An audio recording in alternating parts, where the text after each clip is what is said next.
"Mommy, why is that tall man staring at us?" her daughter whispered in the upscale restaurant. Before Layla could stop her, the little girl marched right up to the Korean CEO's table and announced loudly, "I already told everyone you're my new daddy."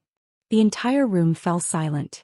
The CEO looked from the child to Layla, and didn't say a single word to correct her. Chapter 1.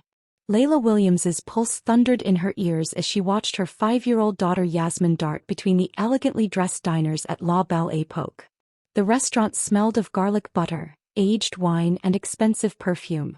Crystal chandeliers cast soft golden light over white tablecloths and silverware that probably cost more than Layla made in a month. "Yasmin, come back here right now," Layla whispered sharply, weaving through tables while trying not to trip in her old heels. Her navy dress felt cheap and tight under the judgmental glances of wealthy patrons. But Yasmin had already reached the corner table. The man sitting there alone was Min-ho Kong, the Korean CEO whose face Layla had seen on business news. Tall, broad-shouldered, dressed in a flawless black suit, with sharp features and eyes that looked like they could cut glass. He was swirling a glass of whiskey, looking every bit the untouchable billionaire. Yasmin stopped right beside him, tilted her head and declared in her clear, loud voice, "You look just like the daddy I drew at school today. I told Miss Thompson you were coming to my dance recital next week. I already told everyone you're my new daddy." Gasps rippled across the restaurant. Silverware clattered. Heads turned. Layla reached them in seconds, mortified. She grabbed Yasmin's small hand, her cheeks burning. "I'm so sorry, sir. She's only 5. Her father passed 3 years ago and she gets confused. We'll leave immediately." She tried to pull Yasmin away, but the little girl stood firm, staring up at Min-ho with pure hope. Min-ho slowly placed his glass down. The ice clinked loudly in the silence. He studied Yasmin for a long moment, his cold mask never cracking. Then he shifted his gaze to Layla. "Is that so?" he said, voice deep and calm with a faint Korean accent. Layla froze. She had expected him to snap or call security. Not this. Yasmin nodded eagerly. "Yes.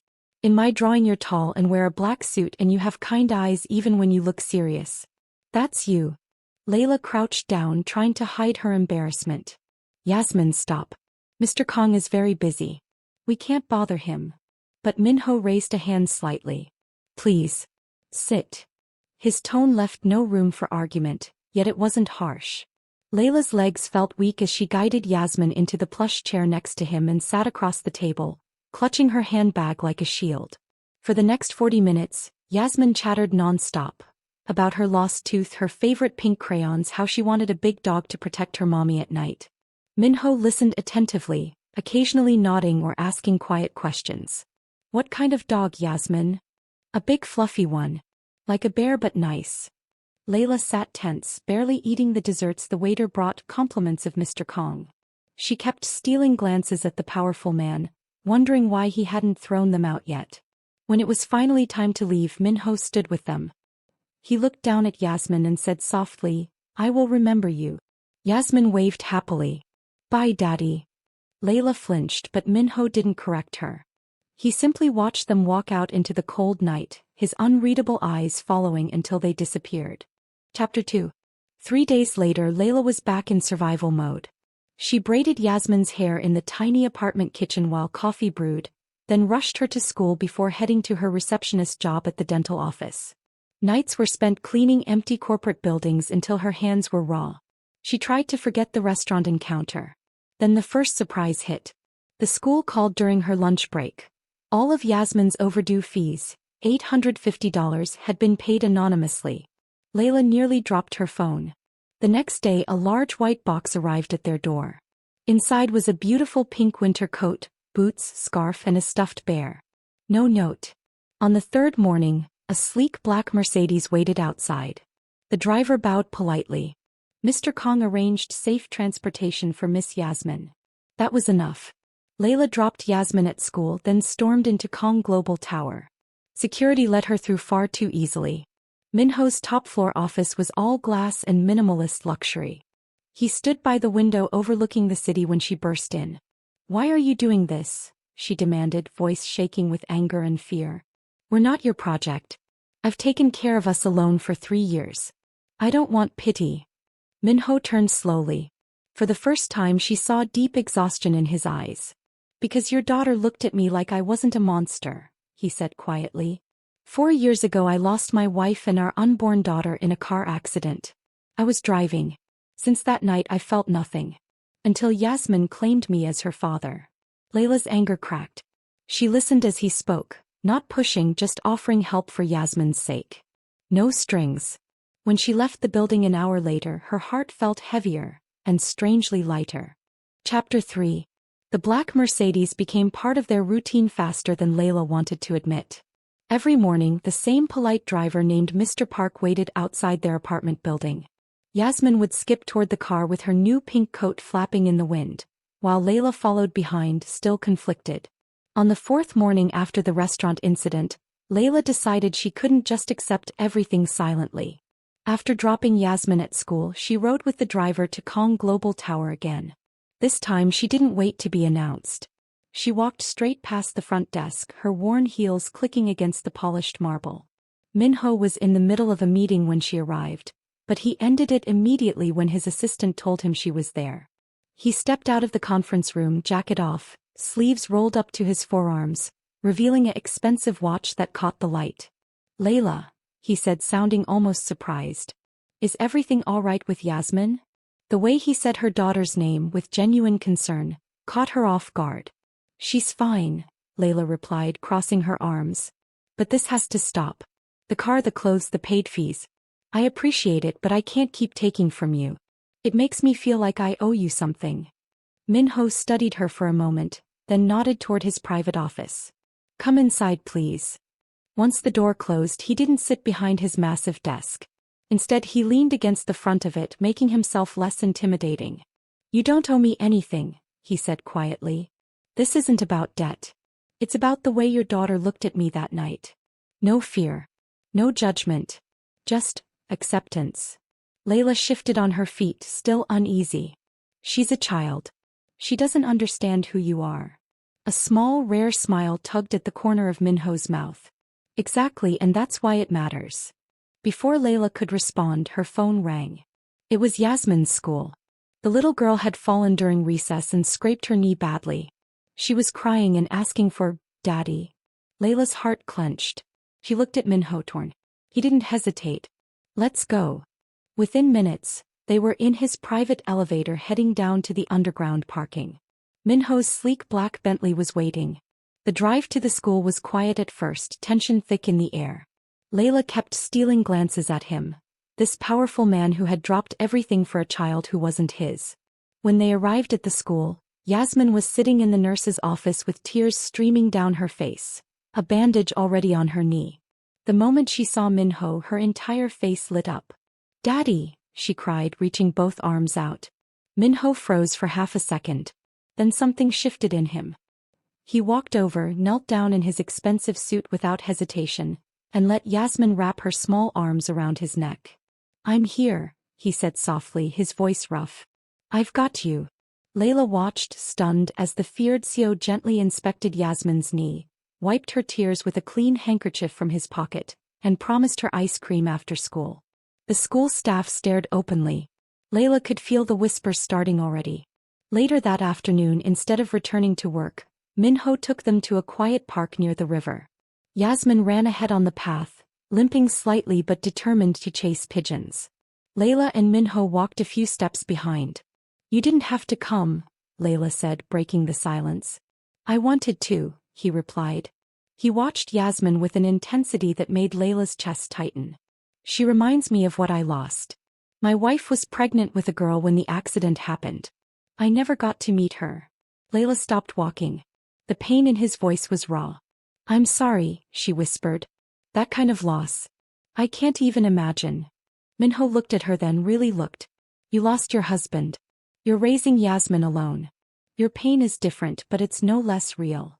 For the first time they talked like two people, not like a billionaire and a struggling widow. Layla told him about the nights she cried in the shower so Yasmin wouldn't hear. Minho admitted how he threw himself into work until he felt nothing at all. Yasmin ran back to them, grabbed Minho's hand and pulled him toward the swings. "Push me, Daddy." He did. The cold, ruthless So pushed a little girl on a swing in a public park, his deep laugh surprising even himself when Yasmin squealed with delight. As the sun began to set, they returned Yasmin to the car. Layla lingered outside for a moment. "Thank you," she said. "For today." Minho nodded, but his eyes held something new, a quiet hunger he was clearly trying to suppress. That evening, back in their small apartment, Yasmin fell asleep clutching the stuffed bear from Minho. Layla sat on the edge of the bed watching her daughter, her heart caught between fear and something dangerously close to hope. Chapter 4. The following week brought a new rhythm to Layla's life, one she hadn't asked for but found harder to resist. Minho's driver continued the daily school runs, but now there were small, thoughtful additions. Fresh groceries delivered to their apartment, a new laptop left on her doorstep for work, and even a bouquet of vibrant flowers that made their tiny living room feel less cramped. Layla tried to push back. She called Minho one evening after putting Yasmin to bed, her voice firm but tired. "This is becoming too much," she said, pacing the small kitchen. "I'm grateful truly. But I don't want Yasmin getting attached to something that might disappear." There was a pause on the line. She could hear the faint sound of city traffic in his background. He was probably still in his office. "Come see me tomorrow," Minho replied. "There's something I want to show you." The next afternoon, after her shift at the dental office, Layla found herself standing in the private elevator of Kong Tower again. When the doors opened, Minho was waiting. He had removed his tie and his usually perfect hair looked slightly tousled, like he'd run his hands through it multiple times. Without a word, he led her through a side corridor to a spacious, sunlit room that looked like it had been recently converted. There were colorful drawings on the walls, a child-sized desk, shelves filled with books and toys, and a large window overlooking the city park. "What is this?" Layla whispered, stepping inside. Minho stayed by the door watching her reaction. "A space for Yasmin. If she ever needs somewhere safe after school while you're working. Or, if she wants to visit." Layla's throat tightened. The room was perfect, thoughtful in every detail, down to the pink curtains that matched Yasmin's favorite color. She turned to face him, emotions swirling. "You're making it impossible for me to say no," she said, voice cracking. "Why are you doing all of this for us?" Minho stepped closer, close enough that she could smell his cologne again. His dark eyes held hers with an intensity that made her pulse quicken. "Because for the first time in 4 years I feel something when I'm around your daughter," he admitted. "And when I'm around you, I feel even more." The air between them thickened. Layla's breath caught as Minho slowly reached out and brushed a stray curl from her face. His touch was gentle, almost reverent. Before either of them could say more, the moment was interrupted by a call from the school. Yasmin had drawn another picture, this time of Mommy, Daddy and me at the park. She wanted to show it to Minho immediately. They picked her up together. Yasmin squealed with joy when she saw Minho, running into his arms. As they walked through the park again, Yasmin held both their hands, swinging between them like a real family. That evening, back at the apartment, Layla watched Minho help Yasmin with her homework at their small dining table. The powerful CO patiently explained simple addition while Yasmin colored beside him. The sight made something deep inside Layla stir, a warmth she hadn't felt in years. When Minho finally stood to leave, he paused at the door. "I'm not trying to buy your time, Layla," he said softly. "I just don't want to correct her anymore when she calls me Daddy."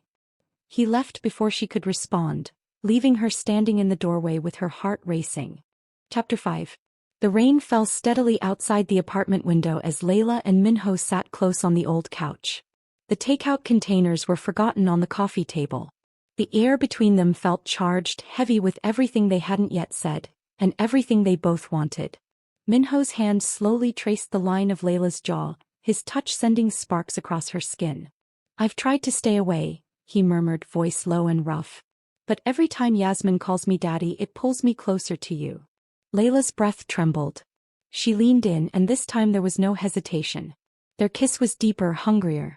His strong hands pulled her onto his lap as years of loneliness and longing poured out between them.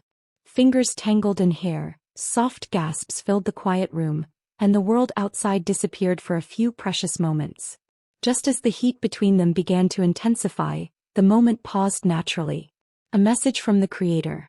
"Hey loves, It's your favorite storyteller here from Afro-Korean Desires TV. If you're enjoying the sweet tension and emotional pull in this story, I have something even hotter waiting for you. My latest Afro-Korean romantic audiobook, His Secret, is pure fire, intense, passionate, and filled with the kind of steamy adult romance that YouTube simply won't allow me to tell here. Chapter 1 is completely free right now on my channel's dashboard. Go listen to it. If it makes your heart race and leaves you wanting more, the full audiobook is available on Sealer for you to enjoy every single spicy chapter. Trust me, this one is different. Now back to our story. The rain continued tapping against the window as Minho gently pulled back, resting his forehead against Layla's. His breathing was uneven, eyes dark with desire. "I don't want to rush you," he whispered, voice strained with control. "But I need you to know, this isn't just about Yasmin anymore. It's about you, Layla. The way you fight for your daughter. The way you still smile even when you're exhausted. I see you." Layla's fingers curled into his shirt. She could feel his heart pounding under her palm. For the first time in years, she didn't want to run from the feeling building inside her. "I'm scared," she admitted softly. "But I don't want you to stop either." Minho kissed her again, slower this time, savoring every second.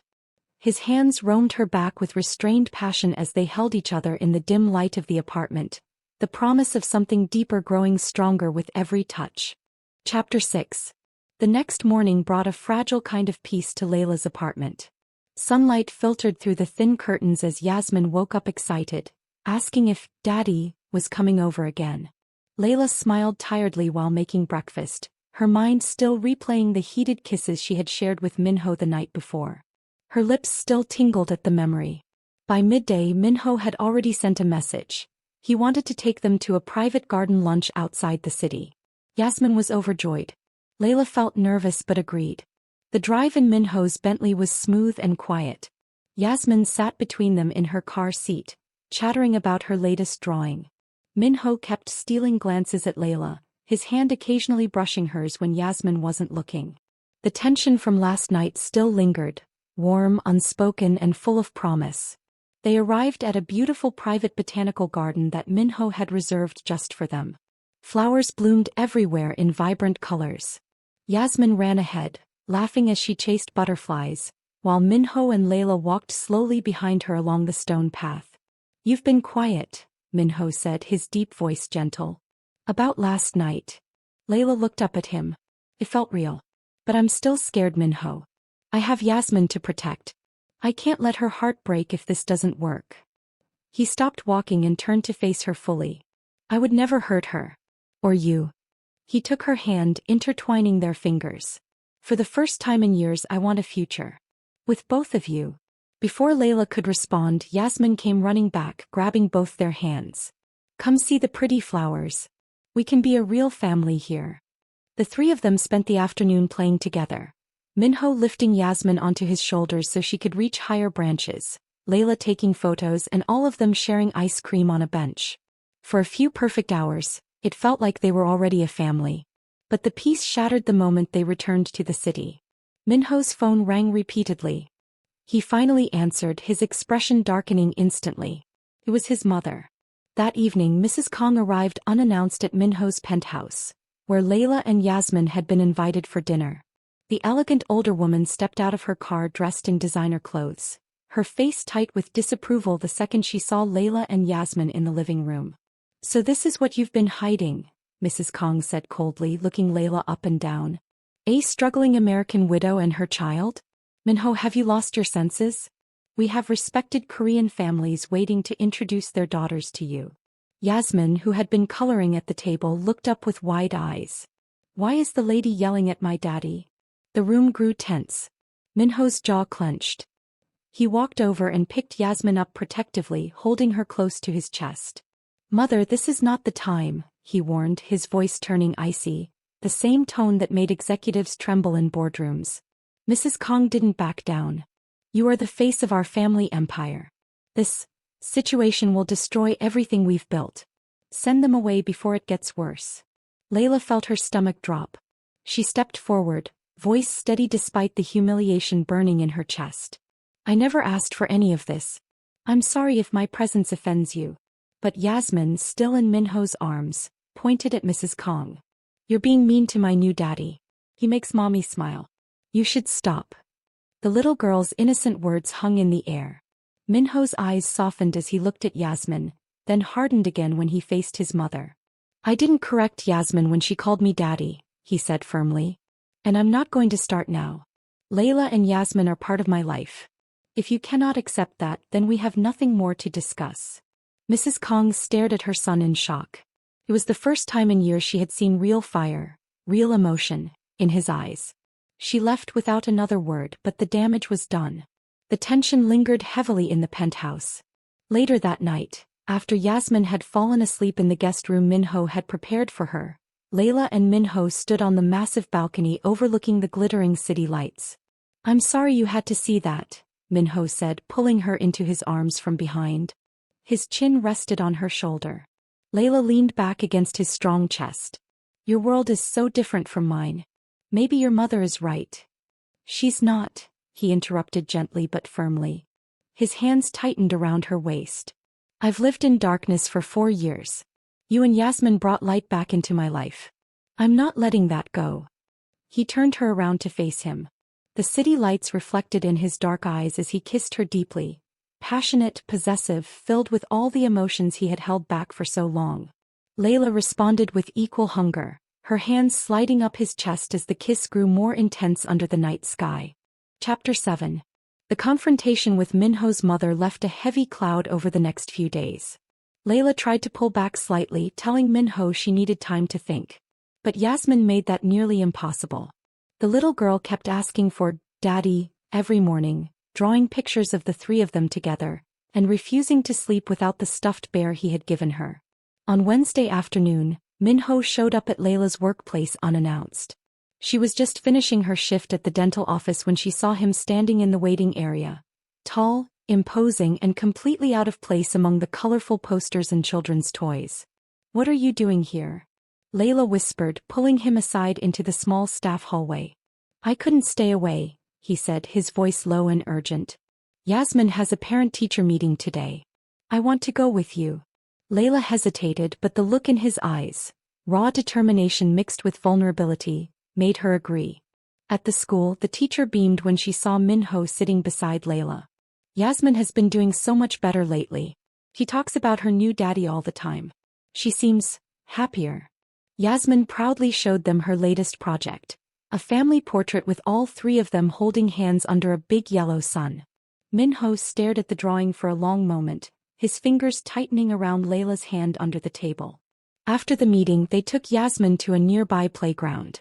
While she played on the slides, Minho pulled Layla to a quiet bench. "My mother has been calling non-stop," he admitted.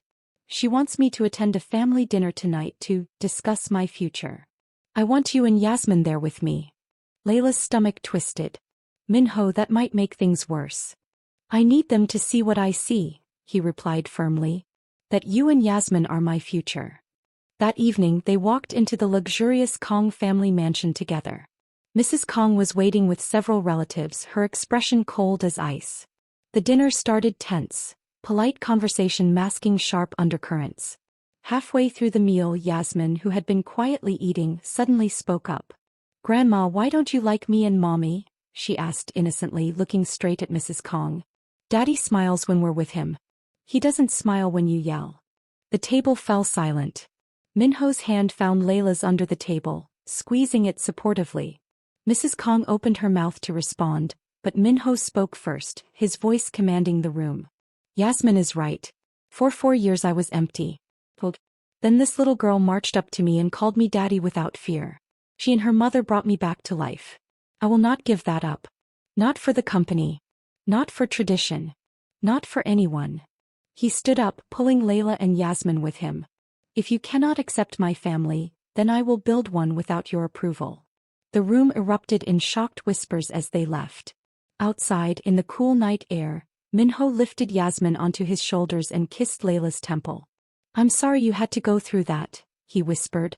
Layla looked up at him, tears glistening in her eyes. "No one has ever chosen us like this before." Later that night, back at Minho's penthouse, after Yasmin was tucked into bed, the emotions of the day overflowed. Minho pulled Layla into his master bedroom, closing the door softly behind them. Their kiss was urgent this time, born from stress, protection, and deep desire. Clothes were slowly shed as they explored each other with tender passion. Minho worshipped every inch of her, murmuring Korean endearments mixed with English promises against her skin. Layla clung to him, letting go of her fears in his strong arms as they moved together in perfect rhythm, lost in each other until the early hours of the morning. Chapter 8. The weeks following the tense family dinner brought real change. Minho's mother, though still reluctant, stopped her open opposition after seeing how determined her son was. Minho made it clear. His loyalty now belonged first to Layla and Yasmin. One beautiful Saturday morning, Minho arrived at the apartment with a surprise. He took them to a scenic lakeside property just outside the city. A spacious, modern home with a big backyard, flower garden, and a children's play area already set up. Yasmin's eyes widened with wonder as she ran across the green grass. "Is this our new house, Daddy?" Minho knelt down to her level, his expensive suit getting dusty, but he didn't care. "Only if your mommy says yes." Layla stood frozen, tears filling her eyes as she looked at the beautiful home. This wasn't just a house, it was stability, safety, a real future for her daughter. "Minho, this is too much," she whispered. He walked over and took both her hands. "It's not too much. You've struggled alone for 3 years. Let me give you the life you and Yasmin deserve. Not because I pity you, but because I love you. Both of you." Yasmin ran back and hugged his leg. "Please say yes, Mommy. I want us to be a real family." Layla laughed through her tears, looking between her daughter's hopeful face and Minho's sincere, loving eyes. The man who once seemed cold and untouchable was now looking at her with pure warmth. "Yes," she said softly. "Yes, I'll marry you." Minho's face broke into a rare, radiant smile. He pulled her into his arms and kissed her deeply, passionately, right there by the lake as Yasmin cheered and clapped around them. Over the next month, everything moved beautifully. They had a small, intimate wedding in the garden of their new home. Yasmin walked down the aisle in a pretty white dress, scattering pink petals and proudly calling out, "That's my real mommy and my real daddy." Minho didn't correct her. He never would again. At the reception, he held Layla close as they danced under string lights. "Thank you for letting me into your life," he whispered against her ear. "You and Yasmin saved me." Layla smiled, resting her head on his chest. "We saved each other." As the sun set, the three of them sat together on the porch swing. A new family, whole and healed. Yasmin fell asleep between them, clutching her favorite stuffed bear, while Minho and Layla watched the stars appear, hands intertwined, hearts finally at peace. The end. And just like that, one brave little girl's innocent words brought two broken hearts together and created a beautiful family no one expected. You are never too broken. You are never too late. Sometimes love finds you in the most unexpected way. If you enjoyed this emotional journey, please like this video, comment below, Team Yasmin or Team Minho. And subscribe with notifications on so you never miss a story. A brand new, even more interesting Afro-Korean romance is coming very soon. Trust me, you don't want to miss it. Thank you for watching. See you in the next one. 2 hearts.